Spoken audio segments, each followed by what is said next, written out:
Hello everyone, today's topic is abducens nerve. This is six nerve. आज के video में हम सीखेंगे anatomical course of six nerve, इसके साथ एसोसिएटेड सिंड्रोम्स और सिक्स नर्व की पैल्सी अगर किसी पेशेंट को है तो उसका डायग्नोसिस कैसे करें और उसका ट्रीटमेंट कैसे करें। सो सबसे पहले हम सीखते हैं एनाटॉमिकल कोर्स। ओके, सो यहाँ पर आप इस डायग्राम में देखिए, जो आपका सबसे पहला पार्ट मैंने बताया है न्यूक्लियर और फैसिकुलस पार्ट, ये एक साथ ही बता दिया है ताकि आपको समझने में आसानी होगी। Alright, so this is a section of pons where at mid level of pons, because six nerve का जो न्यूक्लियस होता है that is situated at mid level of pons, ventral to the ventral side है, ये आगे की side है, ventral to the floor of fourth ventricle. ठीक है, ये इसका पोजीशन है ना सिक्स नर्व का। अच्छा, अब यहाँ पे जो कट सेक्शन ये बना हुआ है, यहाँ पर आप बहुत सारे स्ट्रक्चर देख रहे हैं तो उनके बारे में बताती हूँ क्योंकि इनका काफी क्लोज रिलेशन है सिक्स नर्व के न्यूक्लियस से।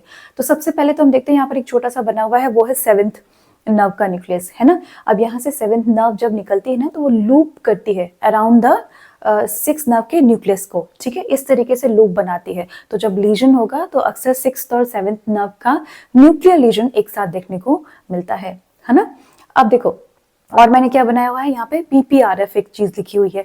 पीपीआरएफ इज पैरामीडियन पोंटाइन रेटिकुलर फॉर्मेशन, जो कि आपका एक स्ट्रक्चर है that is helping you in looking towards a particular horizontal gauge. ठीक है, जैसे कि अगर आपको राइट साइड देखना है तो दोनों आंखें उस तरफ देखें, उसके लिए ये सेंटर होता है, हॉरिजॉन्टल गेज सेंटर यहाँ से इस तरीके से काम करता है पीपीआरएफ, है ना। कैसे करता है आगे बताती हूँ।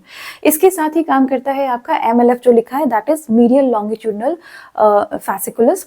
जो एमएलएफ, जिसको कभी कभी मीडियल लॉन्गिट्यूडनल बंडल भी कहा गया है किसी जगह पे, ये दोनों साथ में मिलकर काम करते हैं हॉरिजॉन्टल गेज को आपका कंडक्ट करने में, है ना। अभी सिखाती हूँ, आगे सब कुछ है वीडियो में। ओके, आगे सीखते हैं।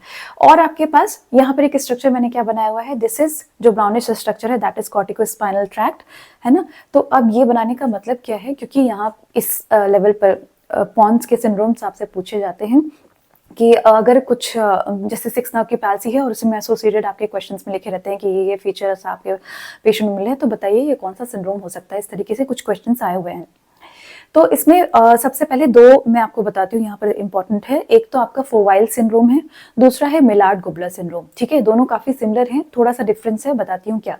ठीक है, यहाँ पर दोनों में ही जो कॉमन फीचर है पहले वो बता देती हूँ। ठीक है, देखो, ये अगर ये पैरामीडियन पार्ट है ना, ये पैरामीडियन मतलब मीडियल से इधर थोड़ा सा होना तो पैरामीडियन पार्ट होता है, और थोड़ा सा क्या है, ये डॉर्सल तरफ है, मतलब पीछे की तरफ है।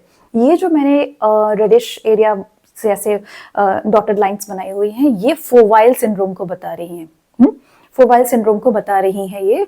तो इसमें हम देख सकते हैं हमारे पास क्या इन्वॉल्वमेंट है, सिक्स नर्व का न्यूक्लियस और सेवेंथ नर्व का न्यूक्लियस, और इसके साथ ही कुछ पार्ट इसका सीएसटी दैट मीन्स आपका कॉर्टिकोस्पाइनल ट्रैक्ट। तो ये आपका फोवाइल सिंड्रोम में मिलता है, और भी चीजें मिलती हैं, बट दिस इज जो आपका है इंपॉर्टेंट है, सिक्स नर्व, सेवेंथ नर्व, और ये आपका कॉर्टिकोस्पाइनल ट्रैक्ट, है ना। अब इसके साथ ही इसके फीचर्स भी पढ़ेंगे कि क्या क्या होता है।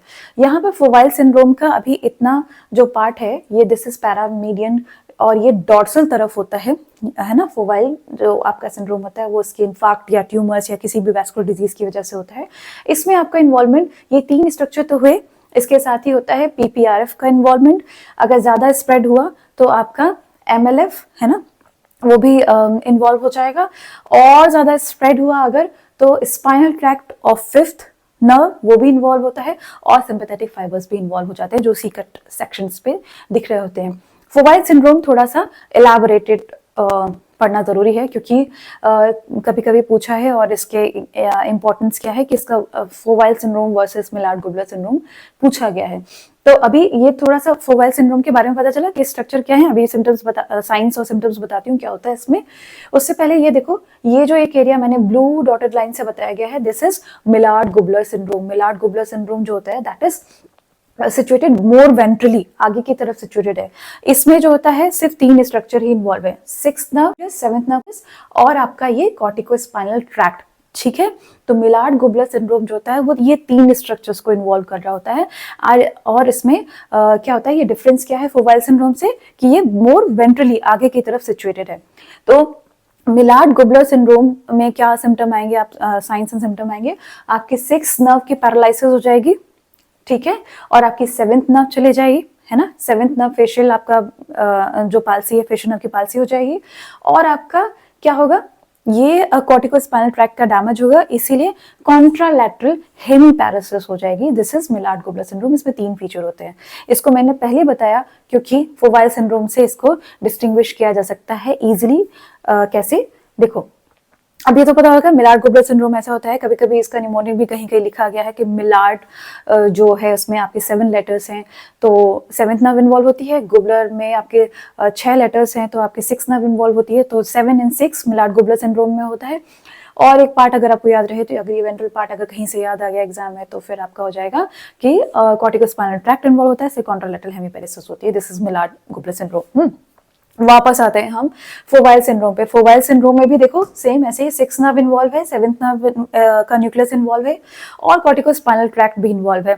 तो आपके ये तीनों फीचर्स तो सिमिलर हो गए, लेकिन डिफरेंस क्या है, डिफरेंस वही है ना, मैंने बताया कि ये स्ट्रक्चर इन्वॉल्व है आपका पीपीआरएफ, क्योंकि थोड़ा डॉर्सली सिचुएटेड है ब्रेन में, तो जब इन्फाक्ट होगा इस तरफ, तो फोवाइल सिंड्रोम में पीपीआरएफ इज गेटिंग इन्वॉल्व। अब इसकी वजह से क्या होता है कि पेशेंट को हॉरिजॉन्टल गेज पाल्सी होती है, 6th नर्व की पैल्सी होती है, 7th नर्व की पैल्सी होती है, इप्सिलैटरल कॉन्ट्रालैटरल हेमीपैरेसिस होती है, और इसके साथ ही आपका पीपीआरएफ का डैमेज होने से हॉरिजॉन्टल गेज पैल्सी होती है। अब ये क्या होता है, हॉरिजॉन्टल गेज पैल्सी का मतलब होता है कि वो किसी एक पर्टिकुलर डायरेक्शन में नहीं देख पाएगा, जिस तरफ का पीपीआरएफ डैमेज होगा उसी तरफ का।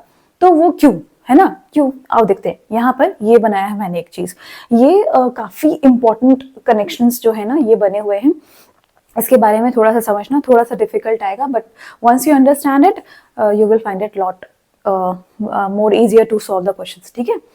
तो अभी क्या है, देखो पीपीआरएफ मैंने बनाया यहाँ पे, पहले तो देखो एक सेक्शन है इस तरीके से, right side and left side, ठीक है, राइट साइड और लेफ्ट साइड को मैंने दिखाया है। यहाँ पे राइट साइड का पीपीआरएफ है। पीपीआरएफ क्या करता है ना, कि जैसे मैंने बताया कि एक पर्टिकुलर गेज में देखने के लिए, हॉरिजॉन्टल गेज के लिए काम करता है, तो राइट साइड का पीपीआरएफ जो होगा वो बोलेगा मुझे तो राइट तरफ दिखना है, पहले राइट तरफ देखना है, तो किसको बोलेगा वो, राइट साइड के ही 6th नर्व को बोलेगा। अब जैसे कि आपको हमेशा पता है ना, क्या पता है आपको, SO4LR6 ये है नर्व सप्लाई आपकी एक्स्ट्रा ऑक्यूलर मसल की, कि जितनी भी मसल्स हैं आपकी ऑक्यूलोमोटर नर्व यानी कि 3rd नर्व से सप्लाई होती हैं, एक्सेप्ट फॉर योर SO4 यानी कि superior oblique by trochlear nerve, and LR6 that means lateral rectus by 6th nerve, है ना, ये सबको पता है। तो यहाँ पर क्योंकि पीपीआरएफ ने किसको बोला, 6th नर्व को बोला, तो 6th नर्व क्या करेगी, 6th नर्व का न्यूक्लियस को बोला कि आप ऐसा करो, अपने साइड के राइट साइड के ही लैटरल रेक्टस को कॉन्ट्रैक्ट करवाओ, क्योंकि मुझे तो राइट दिखना है, ठीक है, इसने ऐसा बोला। उसने कहा okay I will do that, so ये लेटरल रेक्टस को कॉन्ट्रैक्ट करना स्टार्ट करेगा। पर हमें जब लेटरल रेक्टस ये कॉन्ट्रैक्ट करेगी, तो राइट साइड में देखने के लिए कॉन्ट्रालैटरल यानी कि लेफ्ट साइड की मीडियल रेक्टस को भी कॉन्ट्रैक्ट करना पड़ेगा। योक मसल्स है ना, लेटरल रेक्टस और मीडियल रेक्टस योक मसल्स हैं हॉरिजॉन्टल गेज के लिए। तो अब मीडियल रेक्टस को कौन बोलेगा, अदर साइड के मीडियल रेक्टस को, उसको बोलने के लिए तो हमें दूसरी तरफ के हमारे जो नेबर हेड यानी कि जो आपका लेफ्ट साइड है उसके 3rd न्यूक्लियस को बोलना पड़ेगा, क्योंकि medial rectus is supplied by 3rd nerve. तो अब यहीं से जो बहुत इंपॉर्टेंट पॉइंट है वो आता है, 6th नर्व, पीपीआरएफ ने 6th नर्व के न्यूक्लियस को बोला आप लेटरल रेक्टस को कॉन्ट्रैक्ट करो, उसने कर दिया इसी लेटरल साइड के। अब ये पीपीआरएफ 6th नर्व के न्यूक्लियस को बोलता है कि दूसरे तरफ भी जाओ, तो यहां से कनेक्शन जाता है, ठीक है, ये कनेक्शन जाता है other side towards the left side. Left side कहां जा रहा है, वाया द एमएलएफ, ठीक है, अभी हमने देखा ना एक एमएलएफ स्ट्रक्चर है, एमएलएफ मीडियल लॉन्गिट्यूडनल वेसिकुलस होता है, उसके थ्रू ये 6th नर्व जो होती है वो 3rd नर्व को मैसेज देती है, अदर साइड के उसको, अदर साइड के 3rd नर्व को मैसेज देती है कि आप ऐसा करिए, अपनी मीडियल रेक्टस को बोलिए कि वो कॉन्ट्रैक्ट करे, मुझे तो राइट देखना है। सो राइट साइड के 6th नर्व में के न्यूक्लियस में और लेफ्ट साइड के 3rd नर्व के न्यूक्लियस में जो कनेक्शन है via the MLF, this is inter nuclear, ठीक है, दो न्यूक्लियस के बीच का है इंटर न्यूक्लियर ये कनेक्शन है विच इज बाय एमएलएफ, ठीक है, मीडियल लॉन्गिट्यूडिनल फेसिकुलस, और ये इसको बोलेगा कि कॉन्ट्रैक्ट करो तो आपका मीडियल रेक्टस कॉन्ट्रैक्ट करेगी, and that's why we can look towards the right side. This is very important. क्यों इंपॉर्टेंट है, आगे इसके ऊपर और वीडियो बनाऊंगी, पर जैसे मैंने बोला ना, दिस इज इंटरन्यूरॉन कनेक्शन, तो अगर यहाँ पर डैमेज होता है ना, एमएलएफ का डैमेज होता है, so it causes internuclear ophthalmoplegia. ठीक है, अब ये क्या होता है आपको आगे बताएंगे। इसमें यही बताना है कि मतलब इसमें जो अगर इंटरन्यूक्लियर अगर कनेक्शन नहीं सही होते हैं तो आपके गेज को देखने में प्रॉब्लम आती है, आपको उस राइट साइड लेफ्ट साइड को देखने में प्रॉब्लम आती है। बट अभी जो इनका सबसे बड़ा जो जिसको बोलते हैं ना हेड जिसको बोलते हैं, तो वो है पीपीआरएफ। इन दोनों के ऊपर पीपीआरएफ है जो कि फोवाइल सिंड्रोम में डैमेज हो जाता है। तो अगर पीपीआरएफ डैमेज हुआ फोवाइल सिंड्रोम में, यही डिफरेंस है मिलार्ड-गुबरस से, क्योंकि डॉर्सल साइड में होता है, इसलिए पीपीआरएफ का इन्वॉल्वमेंट होने से हमारी हॉरिजेंटल गेज पाल्सी हो जाएगी। हम उसी तरफ के गेज में नहीं देख पाएंगे जिस तरफ का पीपीआरएफ का डैमेज होता है। It's very important. ठीक है, तो this is horizontal gauge palsy. I hope थोड़ा सा समझ में आया होगा। डिफिकल्ट है बट मैंने थोड़ा ट्राई किया है इजी करने का। अगर कोई डाउट हो रहा हो तो प्लीज कमेंट्स में पूछिए या मुझसे इंस्टाग्राम पे भी पूछ सकते हैं। इसके ऊपर एक एलैबोरेटेड पूरी अलग से वीडियो बनेगी, internuclear ophthalmoplegia, which is very important. कई बार आपके एग्जाम्स में पूछा गया है। पर अभी फिलहाल के लिए एब्डुसेंस नर्व के लिए इतना याद कर लो दैट फोवाइल सिंड्रोम में आपका हॉरिजॉन्टल गेज पाल्सी मिलती है along with your sixth nerve, seventh nerve palsy and आपका कॉन्ट्रैक्टाइल हेमीपेरेसिस। ज्यादा अगर चला जाएगा तो आपका फिफ्थ नर्व भी इन्वॉल्व हो जाती है और आपकी सिंपैथेटिक फाइबर भी इन्वॉल्व हो जाती है। तो इससे आपका क्या मिलेगा, हॉर्नर सिंड्रोम आ जाता है, इप्सिलैटरल हॉर्नर सिंड्रोम। तो अगर आप फोवाइल सिंड्रोम के स्पेलिंग में देखोगे तो आपको जो वी बन रहा है उसके आगे आप 1 2 3 ऐसे आप लाइंस ड्रॉ करते जाओ तो आपको 5th 6th 7th 8th सभी दिख जाएंगे न्यूक्लियस। ये एक निमोनिक है करने का, पर जो इम्पोर्टेंट पॉइंट था वो मैंने बताया। ठीक है ना, चलो अभी आगे बढ़ते हैं। We are coming towards the basilar part. यहाँ पर अब बेसिलर पार्ट शुरू होता है। ऑलराइट, बेसिलर पार्ट में भी इसकी कुछ प्रॉब्लम है। क्या प्रॉब्लम है, देखो यहाँ पे भी कई सिंड्रोम्स आएंगे। हाँ, कैसे आएंगे, देखो यहाँ से शुरू हो रहा है। ये आपकी एब्डुसेंस न्यूक्लियस है, इसने बाहर निकली, कहाँ से निकलेगी, पोंटोमेड्युलरी जंक्शन।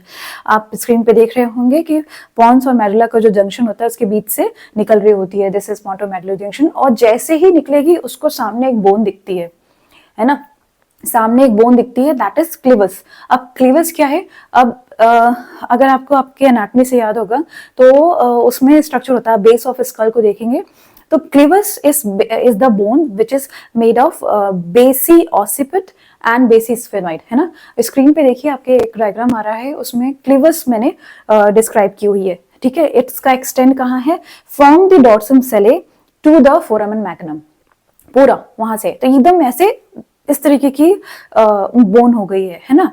अब यहाँ पर जो है आपका स्ट्रक्चर, तो इसके ऊपर इसको चढ़ना है। ठीक है, सीधा बेंड मारेगी, ऐसा तो एक बेंड हो गया यहाँ पे। अब इसके बाद इसको क्या करना है, क्लेवस के बाद इसको, अब यहाँ पर एक बोन होती है दैट इज पीट्रस पार्ट। पीट्रस पार्ट होता है, पीट्रस बोन होती है आपकी टेम्पोरल बोन की। तो वो बिल्कुल ऐसे कोनिकल टाइप की होती है, उसके एपेक्स के सामने से निकलती है, सेकंड बैंड। सो अगर इस डायग्राम में भी अगर आप देखो तो फर्स्ट बैंड यहाँ पर क्लीवस के ऊपर गई, देन अगेन एक बैंड दिया इसने। ठीक है, एकदम शार्प ऐसे बैंड लेती है और बैंड लेते हुए उसको कैवर्नस साइनस में जाना है, इसलिए वो बैंड ले रही है आगे की तरफ जाने के लिए। हाँ, अब देखो वो क्या कर रही है, एब्डुसेंस नर्व डायग्राम में भी दिया है। देखो जो एक इसका इंपॉर्टेंट स्ट्रक्चर है ना, वहां पे भी इसका कंप्रेशन होता है, इसलिए ये इंपॉर्टेंट क्योंकि इसमें इतने इतने बेंड्स होते हैं, तो it's very prone to damage by trauma और इंक्रीज इंट्राक्रेनियल प्रेशर। कैसे बता रही हूँ अभी देखो। तो इसमें क्या हुआ ना, जैसे ही ये पास करी from the apex of petrous bone, तो अगर आप देखोगे इस डायग्राम में जैसे आ रहा है, तो वहां पर आपका जैसे पास करेंगे ना तो एक कैनाल बनी हुई है। कैनाल किससे बनी हुई है, पीट्रस बोन से बनी है। ठीक है, पीट्रस बोन यहाँ पर है। ठीक है ना, अब इसका आप टिप देखोगे, टिप से एक लाइन जा रही है towards the posterior clinoid process. Posterior clinoid process जो होती है वो क्या है, एक स्फेनॉइड बोन है ना, ऐसे ऐसे आपका सेला टर्शी का होता है। तो पीछे का जो पार्ट होता है ना, पीछे के जो प्रोसेसेस हैं, that is posterior clinoid process. Alright, तो पीट्रस का एपेक्स और पोस्टीरियर क्लिनॉइड को जोड़ने के लिए जो एक लिगामेंट होता है उसको बोलते हैं पेट्रोक्लिनाइट लिगामेंट या ग्रूबर्स लिगामेंट बोलते हैं। ठीक है ना। अब ये मैं डोरेलो कैनाल की बाउंड्री बता रही हूँ जो कि इंपॉर्टेंट है, जहाँ पे कंप्रेशन होता है एब्ड्यूसेंस नर्व का। तो नर्व अभी आएगी और यहाँ से पास करेगी from the this Dorello canal that is made of, roof is made by petroclinoid ligament. ठीक है। और बेस्ड होता है वो आपका petrous part of sphenoid bone, ऐसा होता है, एक प्रोसेस होती है, पीट्रस प्रोसेस होती है स्फेनॉइड बोन की, उससे। सो इस तरीके की ऐसे एक कैनाल होती है, यूं यहाँ पर ऐसे लिगामेंट अगर बन रहा है, थोड़ा मैंने ट्राई किया है बनाने का, and this is petrous process of sphenoid bone. तो आपको सब भूल के अगर कभी पूछा गया है कि डोरेलो कैनाल से कौन सी पास करती है, तो आपकी है एब्ड्यूसेंस नर्व, जहाँ पे इसका कंप्रेशन बहुत इजीली होता है। अब यहाँ से जाने के बाद इसने क्या किया है, कैवर्नस साइनस को पियर्स, कैवर्नस साइनस में एंटर कर गई है बाय पियर्सिंग द ड्यूरा। तो ये सब आर्कनोइड स्पेस में ही काफी देर तक ट्रैवल कर रही थी। तो इसीलिए अब देखो यहाँ पर कई सारे अब कुछ इंपॉर्टेंट पॉइंट्स हैं जो आप सिक्स नर्व की पालसी में देखेंगे। क्या इंपॉर्टेंट पॉइंट है कि यहाँ पर ये पोंटोमेडुलरी जंक्शन में नंबर 1, अगर वहां पर जैसे आपने सुना होगा ना सीपी एंगल ट्यूमर्स, आप मेडिसिन में भी पढ़ते हैं, तो सेरेब्रोपोंटाइन एंगल के ट्यूमर्स होते हैं, उनमें काफी ज्यादा इन्वॉल्वमेंट है। इसमें से एक बेनाइन है एकॉस्टिक न्यूरोमा, वो काफी ज्यादा सिक्स नर्व की पालसी होती है ना, तो आपको हमेशा दूसरी नर्व्स को भी चेक करना चाहिए, क्योंकि एकॉस्टिक न्यूरोमा क्या है, एकॉस्टिक मतलब म्यूजिक से रिलेटेड, तो आपका 8th नर्व का न्यूरोमा जो होता है उसमें क्या होता है, वो पोंटोमेडुलरी जंक्शन पे ही होता है। So 6th nerve it's very closely related to 7th nerve and 8th nerve, है ना। तो आप जब भी इन्वॉल्वमेंट आएगा तो एकॉस्टिक न्यूरोमा एक कॉज आपको जरूर पता होना चाहिए कि आप इस जो ये एकॉस्टिक न्यूरोमा होता है उसके साइंस में, जैसे पेशेंट होगा ना तो उसको सिम्टम्स क्या आएंगे, उसको हियरिंग लॉस होगा, उसको हैवीनेस लगेगी, टिनेटस होगा, बहुत सारी चीजें होंगी, है ना। और क्या होगा इसमें, जैसे पूछते भी कि फर्स्ट सिम्टम क्या आता है, तो हियरिंग लॉस आता है पेशेंट को एकॉस्टिक न्यूरोमा में। और इसके साथ ही आप एक चीज और देखोगे कि एकॉस्टिक न्यूरोमा में आपको जो ट्राइजेमिनल गैंग्लियन है ना, 5th नर्व, वो भी इन्वॉल्व होने लग जाती है, तो कॉर्नियल सेंसिटिविटी जाने लग जाती है। तो इसीलिए कोई पेशेंट आता है एलआर पालसी का, तो आपको उससे पूछना है कि आपको सुनाई देने में कोई तकलीफ तो नहीं है, उसकी कॉर्नियल सेंसिटिविटी चेक करो, उसके फेशियल जो है उसकी सेंसिटिविटी चेक करो, टच, पेन, टेम्परेचर, ये सब है ना, ये सब चेक करना चाहिए आपको। तो क्योंकि एकॉस्टिक न्यूरोमा जो होता है वो एलआर पालसी की तरह प्रेजेंट कर सकता है, तो ऐसा नहीं कि सिर्फ देख के भेज देना है, ठीक है ना। So this is acoustic neuroma is a cause of damage to basilar part of the abducens nerve. Second point, आपका और कैसे डैमेज हो सकता है, नेजोफेरेंजियल कार्सिनोमा। जो आपका नेजोफेरिंग्स का कार्सिनोमा है ना, वो यहाँ से ब्रेक करके बेस ऑफ स्कल के थ्रू पहुंच जाता है ऊपर, नेजोफेरेंजियल जो कार्सिनोमा होता है, तो वो भी इसी तरीके से प्रेजेंट करेंगे। आपकी कई सारी न्यूरोलॉजिकल जो होंगे डिसऑर्डर्स, नर्व के डिसऑर्डर आपको देखने को मिलेंगे।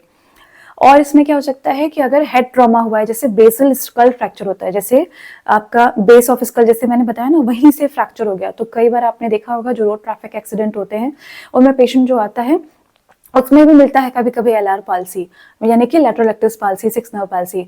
और उसके साथ ही आपको क्या देखना चाहिए कि कहीं ऐसा तो नहीं है कि पेशेंट के जो आई है उसके अराउंड कहीं ब्लड डिपॉजिट है, जिसको हम रैकून आइज बोलते हैं। क्यों होता है, क्योंकि ब्लीड होता है, आर्टरी ब्लीड कर रही होती है वहां से, तो रैकून आइज मिलती है, डैमेज हो जाता है स्कल फ्रैक्चर का। और जो मैस्टोइड प्रोसेस है पीछे, वहां पर भी ब्लड डिपॉजिट होता है, तो उसको भी चेक करना होता है। और इसके साथ ही हमें ये पूछना होता है पेशेंट से कि आपके कान से कहीं ब्लड तो नहीं आया है, आपको चेक करना होता है कहीं हीमोटिम्पैनम तो नहीं हो रहा है, और जो आपकी नोज है वहां से कोई ब्लड या कोई पानी तो नहीं आया है जिसको CSF प्राइनोरिया है। तो मल्टीपल चीजें होती है that can be associated with your six nerve palsy. ये ट्रॉमा का बहुत इंपॉर्टेंट कॉज है, आपको चेक करना होता है। और इसमें अक्सर आपको बायलेटरल पालसी भी देखने को मिलती है, दोनों तरफ की प्रॉब्लम हो जाती है इसमें। और एक चीज क्या होती है कि जैसे आपका हेड ट्रॉमा मैंने बताया, अब होता है कि रेज इंट्राक्रेनियल प्रेशर।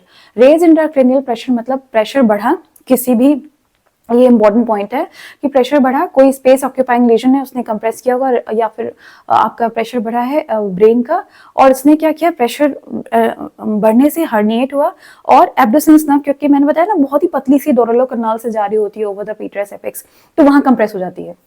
ठीक है। कंप्रेशन होता है, बायलैटरल भी होती है, यूनिलैटरल भी हो सकती है। तो इससे क्या होता है, फॉल्स लोकलाइजिंग साइन, हमें ऐसे लगेगा कि प्रॉब्लम है एब्डुसेंस नर्व में, but problem is there in the brain. तो आपको क्या करना चाहिए, हमेशा फंडस चेक करना चाहिए कि कहीं रेज्ड आईसीटी की वजह से ऑप्टिक नर्व का डिस्टेंशन तो नहीं होगा, यानी पैपुलोएडिमा तो नहीं हो गया।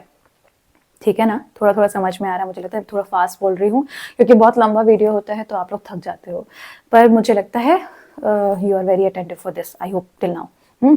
सो अभी हेड ट्रॉमा हो गया, आपने ट्यूमर्स पढ़ लिए और आपने ये भी पढ़ लिया कि आईसीपी रेज्ड इंट्राक्रेनियल प्रेशर से आपका एब्डुसेन नर्व की पाल्सी हो जाती है, विच इज फॉल्स लोकलाइजिंग साइन। ठीक है, तो अभी जैसे मेरे ख्याल से अभी यहाँ तक हो गया, अब इसमें एक सिंड्रोम बचता है। सिंड्रोम क्या है, ग्रेट निगो सिंड्रोम बोलते हैं। ये बहुत बार मेडिसिन में भी बताया होगा, ईएनटी में भी आया होगा। क्या होता है कि किसी पेशेंट को कान में इन्फेक्शन हुआ, ओटाइटिस मीडिया सुना है ना, ओटाइटिस मीडिया हो जाता है, तो उससे क्या होता है, इन्फेक्शन ट्रैवल कर जाता है। हाँ, अब वो क्या करेगा, ट्रैवल करेगा पीट्रस एपिक्स पर, है ना, पीट्रस एपिक्स से वहीं उसी के अंदर तो है आपका जो ईयर कैनाल है वो कहाँ पर है, तो ओटाइटिस मीडिया जब वहां इन्फेक्शन होगा ऊपर बोन के थ्रू ट्रैवल करके जाएगा and it can damage your fifth nerve. ठीक है, तो आपका जो एरिया है फेस का सप्लाई होता है ऑप्थेल्मिक और मैक्सिलरी डिवीजन, वहां पर आपका पेन मिल सकता है और इसके साथ ही आपकी सिक्स नर्व भी इन्वॉल्व हो सकती है। सो दिस इज इंपॉर्टेंट। तो आपका ओटाइटिस मीडिया होगा, हियरिंग लॉस मिल सकता है और आपका पेन मिलेगा, फेशियल जो एरिया है that is supplied by trigeminal nerve and your six nerve palsy. This is great निगो सिंड्रोम। ठीक है, आपको ये पूछे कि सूडो ग्रेट निगो सिंड्रोम क्या होता है, तो आपके नेजोफेरिंजियल कार्सिनोमास जो होते हैं वो भी इसी तरीके का सिम्टम लेके आते हैं, तो you have to be very careful कि just not the infection, it can be tumour also. Alright, so अभी हम आगे पहुंच चुके हैं, अब छोटा हो गया है ना, बस यहीं तक जो था ये सबसे ज्यादा टफेस्ट पार्ट जिसको बोलते हैं उसको कहा जाता है ना। अगर आपको यहाँ तक समझ में आता है, हम दो बैंड को क्रॉस कर चुके हैं, अब हम घुस चुके हैं कहाँ, आपके कैवर्नस साइनस में। अब कैवर्नस साइनस अपने आप में इंपॉर्टेंट है, जैसा कि मैं पिछले वीडियो से कहते आ रही हूँ, ये स्ट्रक्चर आपको हमेशा याद होना चाहिए। और सिक्स नर्व इसमें कहाँ होती है, सेंटर नहीं, मतलब through the substance of this cavernous sinus along with internal carotid artery, क्योंकि बाकी सारी जो नर्व्स हैं वो आपकी लेटरल वॉल में है। यहाँ देखिए थर्ड, फोर्थ और फिफ्थ नर्व जो होती है उसका V1 V2 यानी फर्स्ट एंड सेकंड डिवीजन जो होता है वो यहाँ पर है, और सिक्स नर्व जो है वो आपके बीच में है along with the internal carotid artery। तो इसका कैवर्नस साइनस का थ्रोम्बोसिस होगा, या फिर आपका CCF यानी कि कैरोटिडो कैवर्नस फिस्टुला होगा अगर, तो उसमें भी डैमेज हो जाता है। पिट्यूटरी एडिनोमा होगा तो कंप्रेशन होगा। इसके साथ ही ICA यानी कि इंटरनल कैरोटिड आर्टरी का एन्यूरिज्म होगा तो भी डैमेज होगा। और साथ में अगर आपका सिंपैथेटिक प्लेक्सस जो होता है ना वो भी इंटरनल कैरोटिड के अराउंड चल रहा होता है। तो जब सिक्स नर्व का डैमेज आ रहा है, कैवर्नस साइनस भी है, और अगर आपको हॉर्नर सिंड्रोम मिल रहा है तो मोस्ट प्रॉब्ली आप कैवर्नस सिंड्रोम, साइनस सिंड्रोम की तरफ देख रहे हैं। ये काफी लाइफ थ्रेटनिंग सिचुएशन होती है, तो बहुत ध्यान रखना होता है कि कहीं भी कोई और आपकी नर्व इन्वॉल्वमेंट ना हो रही हो, क्योंकि इसमें प्रोसेस होता है। ठीक है, और ये मैंने कहा ना बहुत इंपॉर्टेंट है। तो सिक्स नर्व आपकी हर जगह से जा रही है, हर जगह आपको बताती जा रही है कि I am not the only one responsible for the lateral rectus palsy, आप और भी कॉजेज ढूंढिए। ठीक है, तो इसलिए कोर्स जाना जरूरी है। अब इसके बाद जब यहाँ से ये आ चुकी है, देखो यहाँ पर भी इस डायग्राम में देखो, ये कैवर्नस साइनस से निकल के अब कहाँ जाएगी, इसको क्योंकि ऑर्बिट में जाना है, लेटरल रेक्टस को सप्लाई करना है, so it passes through the superior orbital Fisher. यहाँ पर इस डायग्राम में देखो, यहाँ से आ रही है कैवर्नस साइनस से निकल के सुपीरियर ऑर्बिटल फिशर में आ रही है through the annulus of Zinn. Annulus of Zinn यहाँ पर है, एनुलस ऑफ जिन, वही फिर से बोला मैंने, सुपीरियर ऑर्बिटल फिशर भी आपके लिए इंपॉर्टेंट है। तो यहाँ पर एनुलस ऑफ जिन जो होता है, सेंट्रल पार्ट जो होता है उसको मतलब बाइंड करता है ना। सुपीरियर ऑर्बिटल फिशर को हम तीन पार्ट्स में डिवाइड करते हैं, लेटरल, मिडिल और मीडियल, मतलब कि इंफीरियर पार्ट जो होता है उसके बीच वाले पार्ट से ऑक्यूलोमोटर नर्व के साथ बनी हुई है सिक्स नर्व। ठीक है, यहाँ पर सिक्स नर्व बनी है and this is your nasociliary nerve. तो अब यहाँ पे सिक्स नर्व है तो सुपीरियर ऑर्बिटल फिशर सिंड्रोम होता है, वहां कंप्रेशन होता है तो प्रॉब्लम आएगी, तो यहाँ भी एक सिंड्रोम आ गया। ऑलराइट, ये बहुत इंपॉर्टेंट है सुपीरियर ऑर्बिटल फिशर, भाई पढ़ लेना प्लीज, इसको पढ़ लेना। मैं फिर से बताती हूँ, एक शॉर्ट्स का लिंक दे देती हूँ, उसे फिर से देख लेना। अब सुपीरियर ऑर्बिटल फिशर के बाद एब्डुसेन नर्व अब कहाँ जाएगी, सीधे जाएगी लेटरल रेक्टस के पास, और इसका इंट्रा ऑर्बिटल पार्ट होता है, वहां पर जाके ये ऑक्यूलर सरफेस के थ्रू यानी अंदर से जाके ये लेटरल रेक्टस को सप्लाई कर देगी। So this is your abducens nerve इसका कोर्स बहुत इंपॉर्टेंट है क्योंकि इससे बहुत सारे सिंड्रोम्स एसोसिएटेड हैं। सो आई होप आपको अभी तक ये समझ में आ गया होगा। अब हम सीखेंगे कि कोई पेशेंट आता है अगर लेटरल रेक्टस पाल्सी का, तो वो कैसे प्रेजेंट करेगा आपकी क्लिनिक में। देखो, लेटरल रेक्टस क्या करती है आपको पता ही है, एब्डक्शन कॉज करती है ना। उसको इस आप जब पेशेंट आता है तो आपको ये देखना है कि उस पेशेंट की एज क्या है ना। कभी बच्चों में भी हो सकता है, कभी एडल्ट्स में भी हो सकता है, ठीक है। और जो बच्चे हैं उसमें अक्सर ट्रॉमा से होता है, लेकिन अगर एक स्टडी के थ्रू अगर हमने देखा है तो चाहे एडल्ट हो चाहे आपका एक बच्चा हो, आपका कोई भी हो, तो उसमें इडियोपैथिक कॉजेज बहुत ज़्यादा हैं। सबसे ज़्यादा most common cause of lateral rectus palsy is idiopathic, ठीक है, B it in children B it in adults also. इसके बाद सेकेंड मोस्ट कॉमन कॉज है मैलिग्नेंसी। मैलिग्नेंसी बहुत ज़्यादा होती है in children and in adult. अब यहाँ से डिफर करेगा कि एडल्ट्स अगर होते हैं तो उसमें थर्ड मोस्ट कॉमन अगर बोलेंगे तो आपका आएगा माइक्रोवैस्कुलर डिजीजेस। माइक्रोवैस्कुलर डिजीजेस का मतलब है कि डायबिटीज, हाइपरटेंशन होना, फिर आपका ट्रॉमा हो सकता है और इन्फेक्शंस हो सकते हैं।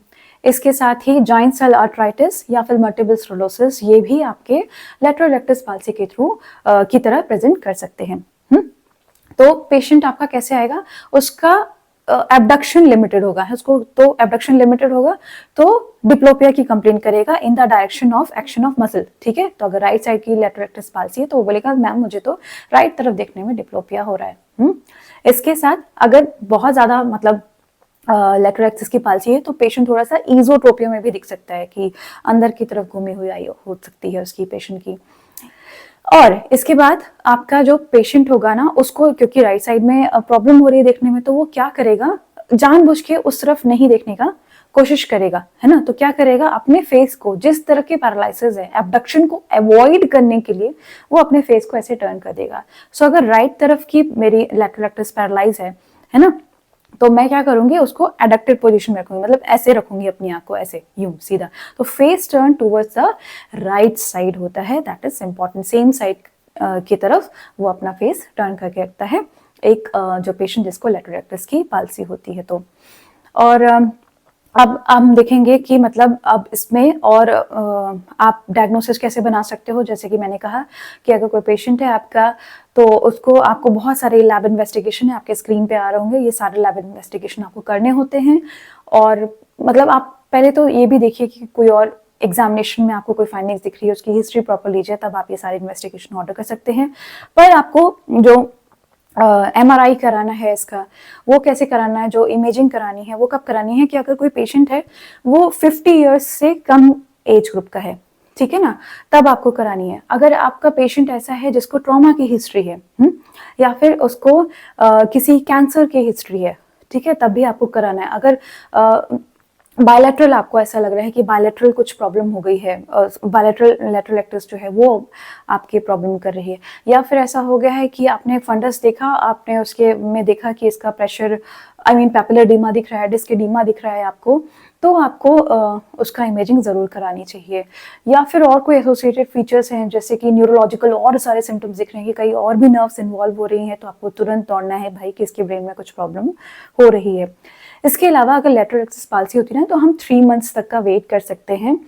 अगर वो इम्प्रूव नहीं कर रही है तो श्योरली आपको ऐसा करना चाहिए, वेट नहीं करना चाहिए, आपको इमेजिंग करवा लेनी चाहिए, है ना, क्योंकि मोस्टली वो इडियोपैथिक है, but always rule out the other causes. और अगर आपका इमेजिंग भी नेगेटिव आ रही है then go for lumbar puncture, ठीक है, उसमें हो सकता है कोई इन्फेक्टिव कॉजेज निकले। अच्छा, अब ये तो सारा कुछ हो गया, हमने डायग्नोसिस बना दिया। डिफरेंशियल डायग्नोसिस हम देख लेते हैं। इसमें सबसे इंपॉर्टेंट है ना, जो कि क्लिनिक में भी हमारे, जब मैं पीजी में थी तो सर अक्सर बोलते थे बताओ इसको क्या है, स्पॉट डायग्नोसिस। ऐसे क्लिनिक में हमारे कोई पेशेंट आता है तो वो पेशेंट अक्सर होते हैं डुआंस रिट्रैक्शन सिंड्रोम, ठीक है। अब ये सुनने में ही बड़ा अजीब सा नाम लगा, डुआंस रिट्रैक्शन सिंड्रोम क्या होता है। एक्चुअली इसमें भी क्या होता है ना, पेशेंट अपनी आई को एबडक्ट नहीं कर पाता है, पर ये मोस्टली कंजनाइटल होता है। वो क्या होता है कि आपका 6 नर्व का न्यूक्लियस बना ही नहीं होता है, दैट इज हाइपोप्लास्टिक एक्चुअली, और लैटरल रेक्टस को ऑक्यूलोमोटर नर्व ही सप्लाई कर रही होती है, ठीक है, थर्ड नर्व ही सप्लाई कर रही होती है। तो आपका जो SO4 LR6 वाला प्रॉब्लम है ना, वहां पे LR6 नहीं होता है, सारी की सारी मसल्स जो होती हैं वो थर्ड नर्व सप्लाई कर रही होती है, एक्सेप्ट फॉर सुपीरियर ऑब्लिक, क्योंकि 6 नर्व का जो न्यूक्लियस होता है वो ठीक से बना नहीं होता है।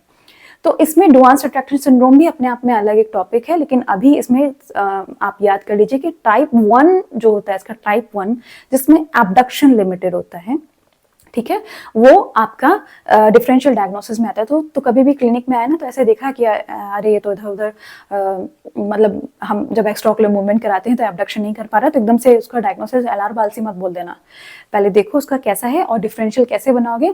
जैसे कि आपके स्क्रीन पे भी आ रहा होगा कि इसमें क्या है, एक पेशेंट है तो उसकी जो एक आई है वो उसको क्या है एब्डक्ट करने की कोशिश की जा रही है, ठीक है।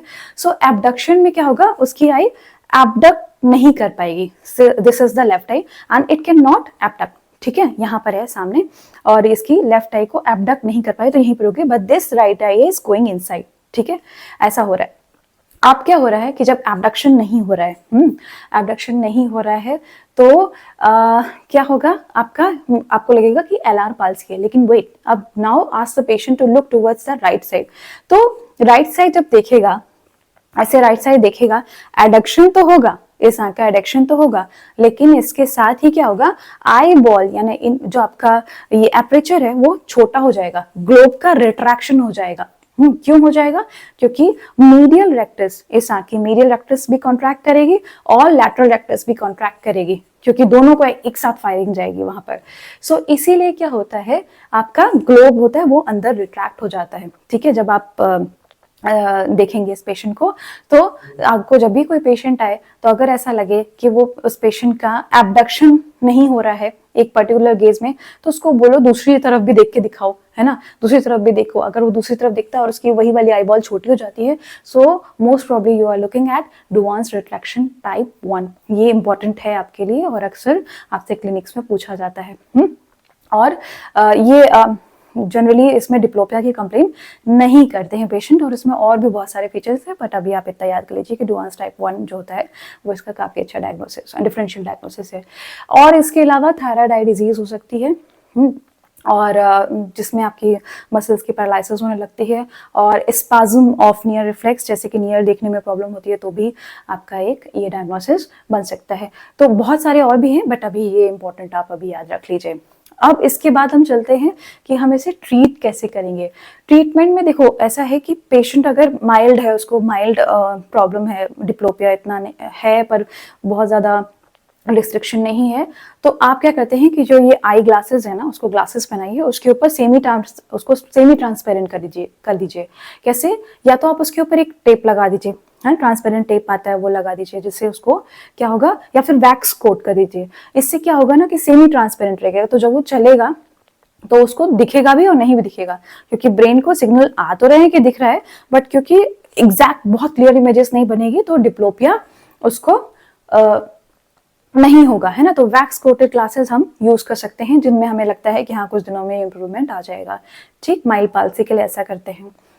और अगर मान लीजिए आपका ये पेशेंट है कि मतलब नहीं, इसको बहुत सारा डिप्लोपिया, उसको देखना ही इस तरीके से, तो कुछ प्रेस ऑन, मतलब इस स्पेक्टिकल्स के ऊपर ही प्रेस ऑन प्रिज्म आते हैं, फ्रेस्नेल प्रिज्म कहलाते हैं, उनको रखा जाता है, जिससे आपका डिप्लोपिया जो होता है वो नहीं होता है जनरली। इसके बारे में हम और सीखेंगे, बट अभी एक ट्रीटमेंट ऑप्शन में आप जान लीजिए।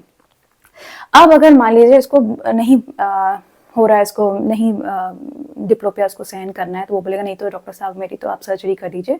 तो सर्जरी अगर माइल्ड है ना, माइल्ड अगर उसको पैरालिसिस है, तो आप क्या कर सकते हैं, मीडियल रेक्टस, अगर लेटरल रेक्टस की पाल्सी हो गई ना, तो आप मीडियल रेक्टस का रिसेशन कर दीजिए। रिसेशन मतलब वीक कर दीजिए, रिसेशन। इसमें क्या करते हैं, इंसर्शन की साइड को पीछे खींच देते हैं, ठीक है। इससे मीडियल रेक्टस का पुल थोड़ा सा कम हो जाता है, तो आई बॉल थोड़ी सी स्ट्रेटन हो जाती है। सर्जरी के में, सर्जरी भी बाद में करना है, 3 to 6 मंथ वेट करो, फिर उसके बाद ही करना है। ऐसे नहीं करना है कि हुआ पैरालिसिस और लेके चले गए, ऐसा नहीं। वेट करो after you rule out all the these disorders and all, ठीक, उसके बाद करते हैं। अब आता है कि अगर मान लो उसकी कंप्लीट पाल्सी है लैटरल रेक्टस की, बिल्कुल ही ईजो में है ना, तो आप क्या कर सकते हैं, एक होता है हमिल्सहाइम प्रोसीजर कहलाता है। पूछा जाता है कि हमिल्सहाइम प्रोसीजर क्या है एमएस के स्टूडेंट से, तो उसमें क्या होता है, आपकी लैटरल रेक्टस काम नहीं करी ना, तो उसको काम करवाने के लिए हम क्या करेंगे, उसको मदद करेंगे। कैसे मदद करेंगे, सुपीरियर रेक्टस और इंफीरियर रेक्टस के जो टेंडन है ना, उनको कट करेंगे और उसको लैटरल रेक्टस के ऊपर और नीचे लगा देंगे ताकि कॉन्ट्रैक्शन हो तो थोड़ा सा एबडक्शन हो जाए। तो सुपीरियर रेक्टस और इंफीरियर रेक्टस के टेंडन को हम लैटरल रेक्टस के अबव एंड बिलो लगा देते हैं और इसके साथ ही हम मीडियल रेक्टस का रिसेशन भी करते हैं। तो ये एक प्रोसीजर होती है, उसको हमिल्सहाइम प्रोसीजर बोलते हैं। बट इसमें एक चीज हमेशा याद रखनी होती है कि एक क्वेश्चन यहीं से होता है कि स्ट्रैबिस्मस सर्जरी के बाद अगर आपने 3 रेक्टस मसल्स को एक साथ ही डिटैच किया है तो एंटीरियर सेगमेंट जो होता है ना, आई बॉल का एंटीरियर सेगमेंट है जो आपका आइरिस के आगे वाला जो सेगमेंट है उसमें इश्कीमिया डेवलप हो जाता है। क्यों? क्योंकि जो आपकी एंटीरियर सेगमेंट है ना, आई बॉल जो है आपका एंटीरियर सेगमेंट होता है, उसका जो वैस्कुलर सप्लाई है that is by anterior ciliary artery, है ना, पोस्टीरियर सिलियरी आर्टरी से भी होता है पर एंटीरियर सिलियरी आर्टरी से होता है, जो कि कहाँ से आती है? From the recti only. ठीक है, तो आप एक साथ सबको उखाड़ते जा रहे हैं, सारे रेक्टस को धीरे धीरे करके उखाड़ेंगे ना तो इश्कीमिया हो जाएगा, ब्लड सप्लाई आपने खत्म कर दी। इसलिए कभी भी कहते हैं कि 3 मसल्स को एक साथ डिटैच नहीं करना चाहिए due to the risk of anterior segment ischaemia. ये एक इंपॉर्टेंट पॉइंट है। तो अभी हमने सीखा कि हम इतना कुछ कर सकते हैं लैटरल रेक्टस पाल्सी के। अब कभी भी आपकी क्लिनिक में अगर कोई पेशेंट आता है जिसको अगर प्रॉब्लम हो रही है कि डॉक्टर साहब मुझे नहीं दिखता है, एबडक्शन में उसको प्रॉब्लम आ रही है, डिप्लोपिया है, face turn towards the same side, तो आपको बिल्कुल अलर्ट हो जाना है। सारे के सारे आपको चेकअप्स करने हैं मैंने जो बताए हैं, और आप टेस्ट जो लिखे हैं वो तो ठीक है, लेकिन उससे पहले सिम्टम्स और साइंस को सुनिए, साइंस को देखिए और फिर आप एक फ्लो चार्ट अपने माइंड में बनाते हुए डायग्नोसिस तक पहुंच सकते हैं। तो आज के वीडियो को मेरे ख्याल से आपने ध्यान से सुना होगा और आपने समझा भी होगा। ये थोड़ा सा जो सिंड्रोम्स हैं इसके ना, वो काफ़ी ज़्यादा कभी कभी कंफ्यूजिंग हो जाते हैं। अगर अभी भी आप कंफ्यूज्ड हैं तो प्लीज़ मुझे ज़रूर बताइए, उसको और सिंप्लीफाई करूंगी। इसमें बहुत सारे छोटे छोटे टॉपिक्स भी हैं जिनके बारे में और इलाबरेटेड वीडियो बनेगा, पर for the abducens nerve palsy this is more than enough. So for this particular, मतलब अगर आपको सिर्फ एब्डुसेंस नर्व पढ़ना है तो इतना काफ़ी है आपके लिए, अगर इतना याद रह गया तो इट्स वेरी नाइस। ठीक है, तो इसी के साथ आज का ये टॉपिक यहीं मैं ओवर करूँगी। आप मुझे ज़रूर बताएं कि आपको ये टॉपिक कैसा लगा, आप और कौन से टॉपिक पढ़ना चाहते हैं। आगे और भी वीडियोस आते रहेंगे और पहले के वीडियोस को आपको देखना ही है क्योंकि वो आपके एग्जाम्स के लिए इम्पॉर्टेंट है। So thank you for today, thank you for watching, keep studying and keep learning.